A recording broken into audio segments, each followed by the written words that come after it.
June నెలాఖరులోపు 2,61,640 TIDCO ఇళ్లు నిర్మాణం పూర్తి చేసి లబ్ధిదారులకు అందజేస్తామన్నారు మంత్రి పొంగూరి నారాయణ.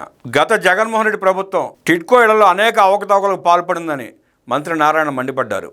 వచ్చే జూన్ నెలాఖరులోపు టిడ్కో ఇళ్లను పూర్తి చేసేలా ముందుకెళ్తామని తెలిపారు. రాష్ట్రంలో టిడ్కో ఇళ్ల పరిస్థితి, లబ్ధిదారులకు ఇళ్ల అప్పగింతపై పలువురు ఎమ్మెల్యేలు అడిగిన ప్రశ్నకు మంత్రి నారాయణ సమాధానం ఇచ్చారు. 2014-19లో కేంద్ర ప్రభుత్వం ఏపీకి 7,01,481 ఇళ్లను కేటాయించిందన్నారు. వీటిలో 5 లక్షల ఇళ్ల నిర్మాణానికి పాలనాపరమైన అనుమతులు జారీ చేయడంతో పాటు టెండర్లు కూడా పిలిచి పనులు ప్రారంభించామన్నారు. అయితే గత ప్రభుత్వం ఈ 5 లక్షల ఇళ్లను 2,61,640కి తగ్గించేసింది. అంటే మొత్తంగా 4,39,841 ఇళ్లను రద్దు చేసిందని తెలిపారు.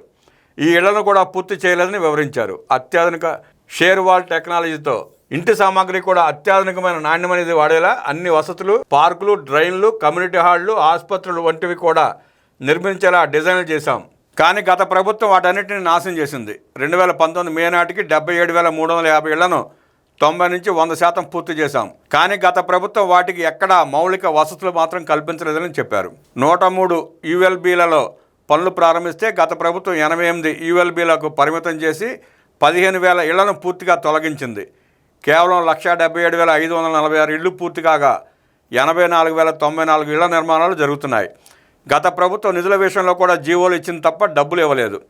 లబ్ధిదారుల వాటా తగ్గించామని చెప్పి జీవోలు ఇచ్చారు తప్ప నిధులు ఎక్కడా విడుదల చేయలేదు. కాంట్రాక్టులకు ఇవ్వవలసిన 3,100 కోట్లు కూడా ఇవ్వలేదు. మిగిలిన ఇళ్లు ఇన్ఫ్రా కోసం 3,302 కోట్లు అవసరం అవుతాయి. మొత్తంగా ప్రాజెక్టు పూర్తికి 7,280 కోట్లు అవసరం అవుతుందని అంచనా వేశాం. ముఖ్యమంత్రి చంద్రబాబుతో చర్చించి అడ్కో నుంచి 4,450 కోట్లు రుణం తీసుకుంటున్నాం. లబ్ధిదారులకు ఇచ్చే ఇళ్ల మీద రుణాలు 1,725 కోట్లు తీసుకుంటున్నాం.